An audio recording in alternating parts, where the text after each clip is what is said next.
नमस्कार, मैं अशोक कुमार पांडे और स्वागत है आपका टीसीएच पर। बिहार में चुनाव अब गरमाने लगा है। अब लग रहा है कि बिहार में चुनाव है, तीखे तीखे बयान आने लगे हैं और लगातार तमाशों के बीच यह समझ में आ रहा है कि धीरे धीरे राहुल गांधी की लोकप्रियता बिहार के अंदर बहुत तेजी के साथ बढ़ती जा रही है। पोल ट्रैकर ने एक सर्वे कराया और युवाओं के लिए सर्वे था, जो युवा वर्ग है उसके लिए यह सर्वे था। युवाओं से पूछा कि आपकी पहली पसंद कौन सा राष्ट्रीय नेता है, बिहार के बाहर का कौन सा राष्ट्रीय नेता ऐसा है जो आपको सबसे ज्यादा पसंद है।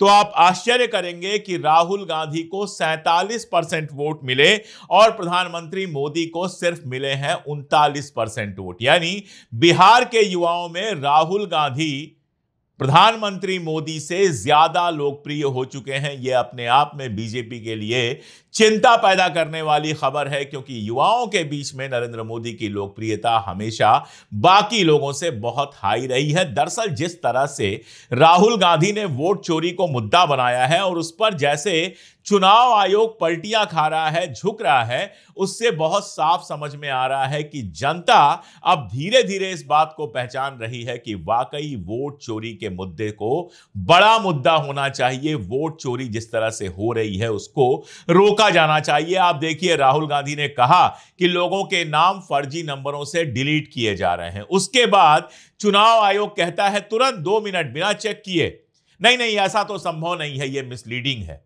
4 दिन बीतता है और उसके बाद कहते हैं नहीं, अब तो इसका अलग से वेरिफिकेशन होगा, ई वेरिफिकेशन होगा, आधार के आधार पर वेरिफिकेशन होगा, आधार के साथ जो मोबाइल नंबर है उससे वेरिफिकेशन होगा, कोई और मोबाइल नंबर यूज नहीं कर सकते हैं। ये क्या है? ये सीधे सीधे बताता है कि अब तक वोट चोरी चल रही थी और चुनाव आयोग सोया हुआ था, उसको रोकने की कहीं कोई कोशिश नहीं की जा रही थी। अब जब राहुल गांधी ने बताया तो यह कोशिश शुरू हुई है। और अभी यह सब तब है जब हाइड्रोजन बम आना बाकी है। जो मेरे सोर्सेज हैं वो बता रहे हैं कि हाइड्रोजन बम आने के बाद वाकई तहलका मच सकता है। ऐसी चीजें चुनाव की चोरी में निकल कर आई हैं। अब जब हाइड्रोजन बम आएगा तो उस पर बात करेंगे, लेकिन अभी इतना तो तय है कि हाइड्रोजन बम के पहले ही बिहार में और देश भर में माहौल बनने लगा है वोट चोरी का। और जैसे जैसे माहौल बनेगा वैसे वैसे हिंदू मुसलमान थोड़ा और ज्यादा होगा। और बिहार चुनाव को इस बार कांग्रेस सीरियसली ले रही है। प्रियंका गांधी आज जा रही हैं दौरे पर, मोतिहारी पहुंचेंगी, वहां पर जनसभा को संबोधित करेंगी। उसके पहले जाएंगी सदाकत आश्रम। सदाकत आश्रम में आप जानते हैं सीडब्ल्यूसी की मीटिंग की गई, लंबे समय के बाद की गई। और यह इसलिए भी इंपॉर्टेंट है कि जो फर्जी आरोप लगा था कि राहुल गांधी के मंच से गाली दे दी गई मोदी जी की मां को, जो गाली किसने दी वो कोई नहीं जानता है। एक दिन नाम आया, उसके बाद वो लड़का कहां गया, उसके खिलाफ क्या कार्रवाई हो रही है, कहीं नहीं, कोई नहीं बता रहा है। कुछ लोगों ने आरोप लगाया वो बीजेपी से जुड़ा हुआ था, लेकिन अभी तक उसकी कांग्रेस के किसी नेता के साथ कोई फोटो नहीं आ पाई, फिर भी घटिया आरोप लगाया गया था। और उसके बाद सदाकत आश्रम जो हमारी आजादी की लड़ाई से जुड़ा हुआ है, मौलाना मजरुल हक ने जिसको बनवाया था, जिसमें डॉक्टर राजेंद्र प्रसाद रहे थे, जिसमें महात्मा गांधी जाकर रुकते थे, उस सदाकत आश्रम पर बीजेपी के लोगों ने पत्थरबाजी की थी, तोड़फोड़ की थी, सारा कुछ किया था। इसलिए सदाकत आश्रम भी थोड़ा इंपॉर्टेंट बन के उभरा है और प्रियंका गांधी जी वहां जाएंगी और वहां पर बताया जा रहा है 2000 महिलाओं के साथ संवाद करेंगी, जिसमें घरेलू काम करने वाली महिलाएं भी हैं, मनरेगा की मजदूरी करने वाली महिलाएं भी हैं। असल में महिला वोटों पर सबकी नजर बहुत तेज गड़ी हुई है। प्रधानमंत्री मोदी का एक वीडियो बहुत वायरल होता है जिसमें वो कह रहे होते हैं कि रेवड़ी देकर चुनाव जीतने का कोई मतलब नहीं है। कब तक ये कल्चर चलेगा कि चुनाव के पहले रेवड़ी दी जाएगी? मैं जानता हूं, राजनीति का स्वभाव में भली भांति समझता भी हूं कि रेवड़ी बांटने के बजाय चुनाव आए रेवड़ी बांटो।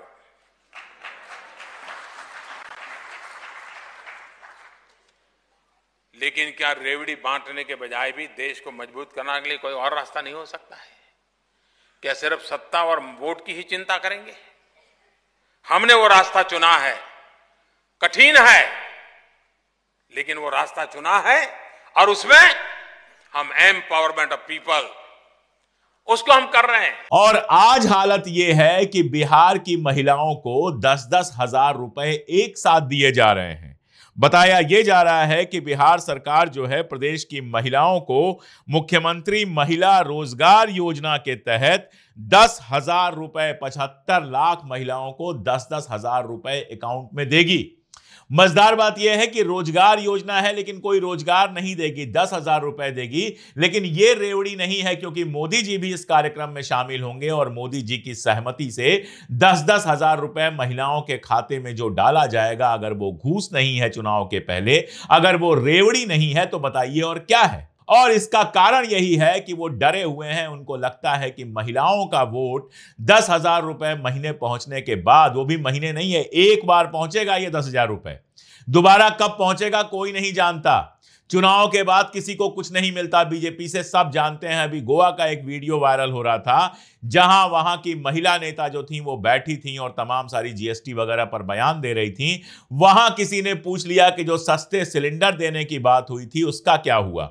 एकदम महिला नेता को सन्नाटा मार गया। उसके बाद वो बोली कि नहीं नहीं, जिस इशू पर हम आए हैं उसी इशू पर बात कीजिए। तो हर चुनाव के पहले महिलाओं के लिए दुनिया भर के वादे कर दिए जाते हैं। कहीं 500 रुपए का सिलेंडर, दिल्ली में कहा गया 2,500 रुपए हर महिला को दिया जाएगा। किसी महिला को कुछ आज तक दिल्ली में नहीं मिला है। बिहार की महिलाओं को यह जानकारी होगी, क्योंकि दिल्ली में भी बिहार के रहने वाले लोग कम नहीं हैं। इन महिलाओं को अपनी महिला साथी जो बिहार में अपनी महिला रिश्तेदार दोस्त हैं उनको बताना चाहिए कि भैया ये एक बार 10,000 मिल रहा है, लेके रख लो, इसका जो करना है करो, क्योंकि इसके बाद कुछ नहीं मिलने वाला है। एक बार चुनाव हो गया और अगर भाजपा और नीतीश कुमार जीत गए तो उसके बाद कहीं किसी को कुछ नहीं मिलने वाला है। कहीं नहीं मिला है तो फिर बिहार में ऐसा क्या खास है जिसको दोबारा पैसा देंगे। तो ये पैसा देकर किसी तरह से ये इन्होंने एक बना लिया है, लाडली बहना योजना, लाडकी बहना योजना, इस तरह की योजनाएं निकालते हैं। महिलाओं को थोड़े से पैसे चुनाव के पहले मिल जाते हैं और उसके बाद महिलाओं के वोट इनको लगता है इनको मिल जाएंगे, या फिर वोट चोरी से भी जीतते हैं तो दुनिया को बताते हैं कि हमने महिलाओं को पैसे दिए थे, इसलिए महिलाएं जो हैं वो हमको वोट दे रही हैं। बिहार की महिलाएं 10,000 रुपया लेकर रखने के बाद वोट देंगे कि नहीं देंगे ये देखना होगा। हालांकि यहां पर मैं बता दूं कि बिहार में महिलाओं का वोट नीतीश कुमार को पहले भी मिलता रहा है, तो इस बार भी मिल सकता है। उसी में थोड़ी बहुत सेंध लगाने के लिए मुझे लगता है कि प्रियंका गांधी ये महिलाओं से मिलने का प्रोग्राम कर रही हैं और हो सकता है कि इस तरह के प्रोग्राम आपको लगातार दिखाई देते रहें। दूसरा जो सबसे बड़ा विवाद बिहार में है वो है ओवैसी और आरजेडी के बीच में। ओवैसी की पार्टी चाहती थी कि आरजेडी का जो महागठबंधन मिला है उसमें 5-6 सीटें ओवैसी की पार्टी को भी मिल जाए, लेकिन पहले तेजस्वी और अब कांग्रेस के नेता भी लगातार इस बात को कह रहे हैं कि ओवैसी बीजेपी की बी टीम है। वहीं ओवैसी के समर्थकों का यह कहना है कि भाई जिन लोगों का राज्य के 1%, 2% वोट में बस बेस है, उनको आप अपने साथ ले रहे हो। हमारा इतना बड़ा बेस है, आप हमें अपने साथ क्यों नहीं ले रहे हो और बाद में कहोगे कि हमने वोट काट लिए आपके। तो ओवैसी ने भी कह दिया कि आरजेडी जो है वो बीजेपी की बी टीम है। वैसे ओवैसी जी की भी पॉलिटिक्स मजेदार है। कल तक वो कांग्रेस को खत्म हो गया फोर्स कह रहे थे कि फोर्स खत्म हो चुकी है, अब कांग्रेस में कुछ है ही नहीं। उसके पहले कांग्रेस के साथ चुनाव लड़ते रहे थे और कांग्रेस के साथ ही उनकी राजनीति चली थी। जब भाजपा की सरकार आई उसके बाद से वो कांग्रेस के मुखालिफ हो गए हैं और लगातार ये बात कह रहे थे, लगातार कहते रहे हैं कि कांग्रेस तो अब खत्म हो चुकी है, फला हो चुकी है, ढिमका हो चुकी है, ये सब उन्होंने कहा। उनके भाई का बयान आया था कि हम भाजपा के साथ कांग्रेस को भी खत्म कर देंगे। हालांकि उसका मतलब यह निकाला गया कि नरेंद्र मोदी के साथ मिलकर भाजपा को खत्म करेंगे, लेकिन असल में उन्होंने कहा था कि हम नरेंद्र मोदी को भी खत्म करेंगे और कांग्रेस को भी खत्म कर देंगे, ये उनके कहने का मतलब था। तो कल तक तो आप कांग्रेस को खत्म करने की बात कह रहे थे, आज आप कांग्रेस से कह रहे हैं समझौता कर लो। बीच में एक बयान भी आया था, इमरान प्रतापगढ़ी जो कांग्रेस के अल्पसंख्यक मोर्चा के अध्यक्ष हैं, उनका भी बयान आया था। उन्होंने भी बी टीम जैसी बात कही थी। अब इसका सारा असर जो होगा वो सीमांचल में होगा। सीमांचल आप जानते हैं मुस्लिम आबादी काफी है और वहां पर पिछली बार भी ओवैसी ने 5 सीटें जीती थी। हालांकि हुआ यह कि उनमें से 4 लोग आरजेडी में आ गए, केवल एक ही बचे। अब फिर वो वहीं पर सीट मांग रहे थे, लेकिन आरजेडी कांग्रेस मुझे लगता है इस बात के लिए बिल्कुल तैयार नहीं है। तो अब उन्होंने अपना कैंडिडेट खड़ा करना शुरू कर दिया है। देखना है कि पिछली बार की तरह सीमांचल में उनको सीटें मिलती हैं या फिर इस बार सीमांचल में उनको सीटें नहीं मिलती हैं, लोग आरजेडी और कांग्रेस को चुनते हैं, ये तो वहां के मतदाता भी तय करेंगे। लेकिन यह सवाल खड़ा करने में ओवैसी जरूर कामयाब हो गए हैं कि आखिर कांग्रेस और आरजेडी हमें साथ क्यों नहीं ले रही है। जब छोटी छोटी पार्टियों को साथ ले रहे हैं जिनका बहुत छोटा वोट बेस है, तो हमें क्यों साथ नहीं ले रहे हैं, यह सवाल सामने आकर खड़ा हो गया है। अब इसका जवाब जो देना है वो बिहार की जनता को देना है। प्रशांत किशोर ने जबरदस्त आरोप लगाया सम्राट चौधरी के ऊपर। उसके बाद सम्राट चौधरी ने 100 करोड़ रुपए का सीधे मानहानि का दावा ठोका है। अब यह 100 करोड़ रुपए का मानहानि का दावा आने के बाद प्रशांत किशोर का कहना है, मैं इससे बिल्कुल नहीं डरता हूं। भाजपा में भी थोड़ी खलबली मची थी। भाजपा के एक नेता जो हैं वो आगे आकर कहते हैं कि भाजपा में भ्रष्टाचार बर्दाश्त नहीं होता है। फला ढिमका, ये वही नेता हैं जो देश के बड़े पुलिस अधिकारी रह चुके हैं, जिन्होंने पहली बार भगवा आतंक शब्द का प्रयोग किया था, बाद में बीजेपी में चले गए, पहली बार मंत्री बनाया गया, अब मंत्री नहीं बनाया गया, ये बयान आया, लेकिन थोड़े टाइम बाद उन्होंने लगभग बयान वापस ले लिया। यानी भाजपा के अंदर भी ये खलबली तो मची हुई है कि भ्रष्टाचार का इतना बड़ा आरोप लग गया। दरअसल नीतीश बाबू के राज में और चाहे जितना काम हुआ हो, भ्रष्टाचार को लेकर कोई लगाम लगी हो, ऐसा तो बिल्कुल नहीं है। अभी सामने वायर ने यह स्टोरी ब्रेक की है, संविदा भर्ती घोटाला आया है। इस घोटाले का जो केंद्र है वो है Urmila international services private limited, जिसके मालिक बताए जा रहे हैं कुमार अविनाश। कहा जा रहा है कि सरकारी विभागों में अब तो कॉन्ट्रैक्ट पे ही भर्ती होती है, पक्की भर्ती तो होती नहीं। तो जितनी भी कॉन्ट्रैक्ट पे भर्तियां हो रही थी उसका सारा ठेका कुमार अविनाश की इस कंपनी के पास गया और इन्होंने अवैध लाभ उठाया। फरवरी 2024 में आयकर विभाग की छापेमारी हुई, जिसमें रिश्वतखोरी के पर्याप्त दस्तावेज मिले, जिसमें सरकारी अधिकारियों को रकम और उपहारों का विवरण दर्ज है। जून 2024 में आयकर विभाग के जो निदेशक थे रंजन कुमार, उन्होंने चीफ सेक्रेटरी को लेटर लिखा कि इसके खिलाफ कार्रवाई हो, लेकिन चीफ सेक्रेटरी को लेटर लिखने के बावजूद कोई कार्रवाई नहीं हुई। रिश्वत का यह व्यापक नेटवर्क बना हुआ है, जिसमें करोड़ों रुपए नगद हैं, सोने चांदी के सिक्के हैं और महंगे उपहार हैं, जो बिहार के अलग अलग सरकारी अधिकारियों को दिया गया है। अब अगर बिहार के सरकारी अधिकारियों के यहां माल पहुंचा है तो यह हो ही नहीं सकता कि मंत्री जी लोगों के यहां माल ना पहुंचे। आईटी मंत्री को 1.30 करोड़ रुपए और सीएस सेल से जुड़े दीपक सर के घर 7 करोड़ रुपए पहुंचाने का भी जिक्र इन दस्तावेजों में आया है। स्वास्थ्य विभाग में जो तत्कालीन कार्यकारी निदेशक थे संजय कुमार सिंह, उनको 61 लाख रुपए नगद और 10 ग्राम सोने का सिक्का देने की बात आई है।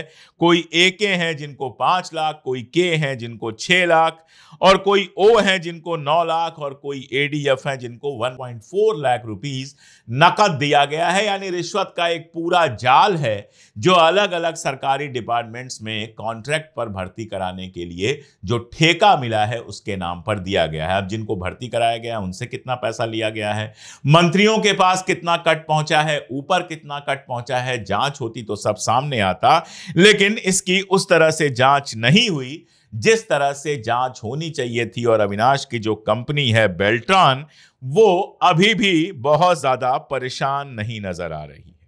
और ये सिर्फ एक एग्जाम्पल है। बिहार में भ्रष्टाचार लगातार हो रहा है और होता चला जा रहा है। दुर्भाग्य की बात यह है कि हमारे यहां वोटिंग के समय सिर्फ और सिर्फ जाति, धर्म और अपना स्वार्थ इंपॉर्टेंट रह जाता है और इसी वजह से ऐसी सरकारें लगातार चुनी जाती हैं जहां भ्रष्टाचार को, बाकी सारी चीजों को पूरी जगह मिलती है। अब जनता के सामने सब कुछ जा रहा है। देखना यह है कि जनता जो 10,000 रुपए अकाउंट में आने वाले हैं उसके आधार पर वोट देती है या वोट चोरी वहां कोई बड़ा मुद्दा बनता है। राहुल गांधी की जो लोकप्रियता है उसके साथ एक और भी सच है कि भारतीय जनता पार्टी की तरह कांग्रेस के पास संगठन नहीं है। बिहार में नेता भले दिखाई देते हो लेकिन संगठन नहीं है।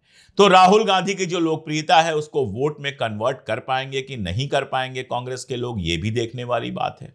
तेजस्वी कितना बड़ा दिल दिखाएंगे, गठबंधन किस तरह से बनेगा, कैंडिडेट का टिकट किसको दिया जाएगा, इस पर भी बहुत कुछ डिपेंड करता है। लेकिन इतना मैं बता दूं कि अगर आप मान के बैठे हैं कि नीतीश बाबू बुरी तरह से हारेंगे तो भी आप गलत हैं फिलहाल, और अगर आप ये मान के बैठे हैं कि नीतीश कुमार कंफर्टेबली जीत जाएंगे तो भी आप गलत हैं। चुनाव फंसा हुआ है, अभी फिलहाल किसी को बहुत एज नहीं दिख रही है। अभी बहुत सारे खेल बाकी हैं। हाइड्रोजन बम आने के बाद उसका कितना असर होगा, यह भी एक देखने वाली बात होगी। आज के लिए इतना ही, बहुत शुक्रिया।